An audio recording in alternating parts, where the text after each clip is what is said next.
League of Legends weekly recap from Gamers R Us, where gaming is everything. Now, we've had some interesting things happen this week. This is my co-host Casey. I'm Drew, of course, from Gamers R Us, and we're going to talk with you about the new developments we've had to the League of Legends world.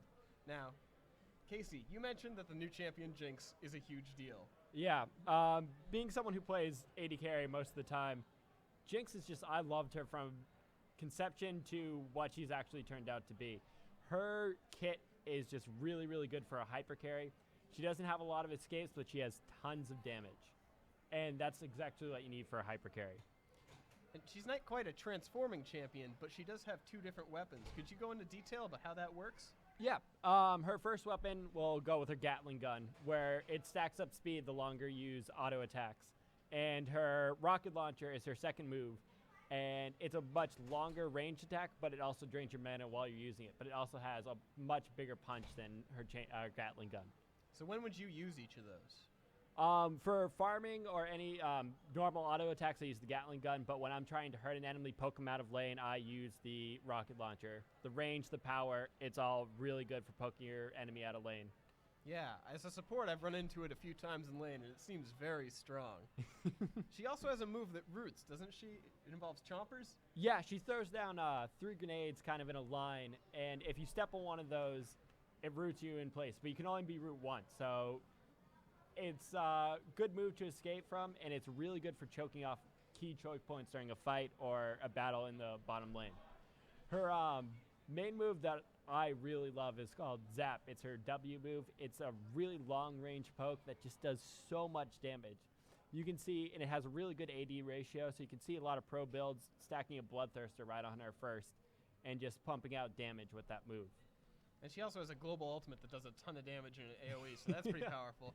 I know one of the biggest things that sticks out to me about Jinx is that when she gets a kill, her passive amped up gets her moving really, really quick. Do you think it's overpowered how quickly she moves? Because I've seen her move faster than any champion I've ever seen move in League of Legends, with the exception of like a balled up Rammus. Yeah, I mean, 175% extra movement speed, that's a huge amount. And once you get going on her, you could run down teams really, really easily. But is it overpowered? I don't know, because that's kind of goes along with her kit. If you don't shut her down right away, then she doesn't do any damage, she can't get away, it's over. But if you don't, then she snowballs against you and kind of takes over an entire team fight by herself. Yeah, well, I've seen her in every ranked match I've played since her release, so I guess time will tell if she's truly broken or not when the players get a chance to really dig into her mechanics and sort of try to abuse them with different builds. Yeah, I'm surprised we didn't see a hotfix like we did with Zyra way back in the day when she was first released. She's just that good, but I mean, again, I'm playing it as an AD carry, so that's what I see in it. But Riot could see something different, so maybe we'll see a nerf soon, but we haven't heard anything yet. Time will definitely tell. Moving on, we've got a bunch of old skins that players previously thought they could never buy again that are going to be re-released. Could you talk about that? Yeah, we're seeing a lot of these vintage skins that were all like our holiday, the Howling, and the kind of holiday skins that we've seen over the years, and they're kind of bringing them back. And I think the Kitty Cat Katarina skin is going to be the one I have to buy first off. Oh, yeah? Yeah. I'm more excited for the Winter Olympics ones, because I know that a lot of summoners weren't playing the game when the Winter Olympics happened back then, and a lot of those skins are extremely rare. Yeah. So a lot of players have been looking at them for years, kind of wanting to get them, and I think there's going to be a big chance for them to get them this time. Yeah, I mean, I saw the Ice Taraga and Corki. That's a really rare skin. Right now, it's 1 out of 100,000 games you'll see one of those skins. That's how rare it is, though. It'll be nice to see that back on the market. And a lot of them are actually going for kind of like half price off, where they're all like 520 RP instead of the full 975, which is actually pretty nice. That's always great. Do you know the schedule about when they'll be released? Yeah, a lot of the Halloween-themed skins will be released this upcoming October, followed by the December release, and then a February, and then June one next year. But they're kind of staggering it out to go with the holidays that they were originally released with. Ah, that's great. So we've got the Harrowing coming out, we've got Winter Olympics, we've got some of the holiday skins for December, and we've got World Cup skins, I believe. Is that all of them? Yeah, the World Cup skins are definitely going to be really interesting. Those are the last ones that are coming out in June, and there's only 4, but I've never seen any of them in game, so I'm actually pretty excited to start seeing them again. Yeah, I remember seeing a few when the World Cup happened, but after that they kind of shut it off. And we also this week have seen that Heimer and Xerath reworks are actually active on the public beta server. Well, one thing I have to say is about time on that. We've been being teased with the Heimerdinger and the Xerath like reworks for, I think Heimerdinger is almost like going on half a year, if not more. So it's about time to see those on the public beta stuff. But I still think after the reworks that Heimerdinger will still be a kind of trolley champion. Yeah, it's true. Not having control of what you're going to farm has always been a big problem. As a Heimerdinger player myself, it's always been a love-hate relationship because you go from around the beta area where you start with 5 turrets, and then down to 3, and then finally down to 2, which he's at now. I think they're going to bump it back up to 3 with this release. Yep. Hopefully we'll find a happy medium and make him okay in certain situations and team comps. I, for one, would love to see a strong pushing team comp come into competitive play. I know in the past certain teams like TSM on their streams have run all top or something with a Heimer and a really good push comp. I think something like that could be really strong. They've ended games at like 18 minutes with it before, so Heimer definitely has a good place in the game.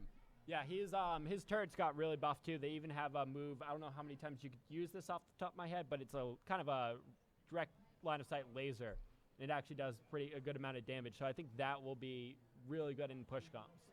Yeah, I'm really stoked. So what else besides the 3 turrets is going to happen to Heimer? Heimerdinger is getting all of his moves kind of re-ramped. His rockets are doing a little bit more damage. There's going to be a couple more rockets out there as well. And his bouncing grenade, it's still the same move, but it does a little bit more damage, and it's a little bit more reworked so it doesn't bug out as much. And his ultimate interacts with all these abilities, right? Yeah, his ultimate makes all of his moves better. So it's kind of like Karma's, I forget her ultimate. I forget what it's called. It's like a yin-yang type deal, right? Yeah, so where she makes each one of her moves better by activating this ultimate. So the grenade will bounce 3 times, and it could stun all 3 targets. Rockets do more damage, and there's more of them, and it makes the turrets into like almost super turrets. That's really exciting. As a Heimer player, I'm really excited. Everyone else better watch out because there's going to be some strong Heimers on the server, hopefully. Now, Xerath. I don't play him a lot. I think he's one of the least played champions in the League world. Do you think this update will help him get played more? Yeah, I mean, Xerath was one of those champions that if you know how to play him right, he is a really awesome champion. When I play against, I've played with him and I've played against him, and if you have a good one on your team, they will carry the game for you. And you saw it a little bit at the start of the LCS last year, where Xerath kind of had that fling where people were like, oh, he's such a great champion. But then he kind of died down again because he's really complicated to play, and if you don't play him right with the right team comp, he's not going to perform as well as he can. It's certainly an exciting trade-off with Xerath's toolkit to go from huge, long-range AoE nukes, but also trade that for movement because he has to stay still while he does it. Yeah. So I definitely like the idea of Xerath as a champion, and I hope this rework will help to legitimize him. Do you know what the changes are going to be? Well, the first change is to his Q. You can now charge it up to increase its range and to increase its damage. His E, or his W actually, is going to be kind of like his Arcane Barrage, but instead of 3 charges, you get 1. And then his stun, Mage Change, is going to be kind of a skill shot stun now. And then his ultimate, which is the huge change, which I think is going to be really interesting to see. You root yourself in place, and you kind of drain your mana while you're doing it, but your range on your spells is increased to 3,000 yards, which is the same as a max range Caitlyn ult. Wow, that's going to be really cool. I always thought that Xerath's old ultimate was a little bit unimaginative, just using the same nuke 3 times. Yeah. Albeit it did have a huge range. But this new ultimate should certainly make for some interesting team fights and even like buff steals and stuff coming out of Xerath. So that's cool. Poke comps are definitely going to come back with a resurgence with this champion. Yeah, so I guess we have a huge resurgence of both Poke with Xerath and Push with Heimer comps. Yep. Hopefully this will help shake up the meta, because I know that during the World Finals, we saw a lot of stagnant team comps. Yep.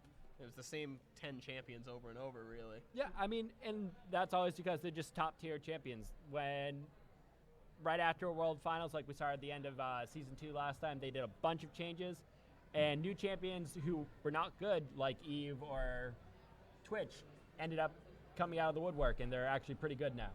Yeah, I'd like to see more top-tier team comps as opposed to top-tier champions this time around. That's true. It'd be great to have a few different options. Yeah. All right, so our final news item is that Sivir is actually going to get a visual rework. This thing, I think, was even longer than the Heimerdinger rework in kind of its teasing out there. They've had a lot of rework with Sivir. She looks really good. I don't know if I like her voiceover, but everything else about her is she's a really good-looking champion now. She doesn't have the pizza feet that everyone was talking about those old champions having. The next person I want to see done is Kassadin, though. They need to do a Kassadin rework if they're doing a Sivir one, because both of them are just the really old champions, and they're still really fun to play now, even in the current meta. Yeah, Riot really likes to keep their champion selection looking fresh throughout the whole process, and some of the champions that come from the really older tiers like Sivir really start to lose out to the new champions that have the newer graphics and the newer design team that worked on them. So it'll be fun to see these old champions reworked so they look good in the modern sort of League of Legends world. Yeah. Well, that's all of our news items for today. Thank you for watching Gamers Are Us, where gaming is everything, and we'll see you next week for more news. Coming up shortly, we have a more broader news show where we'll talk about the latest updates in gaming across all platforms. Enjoy.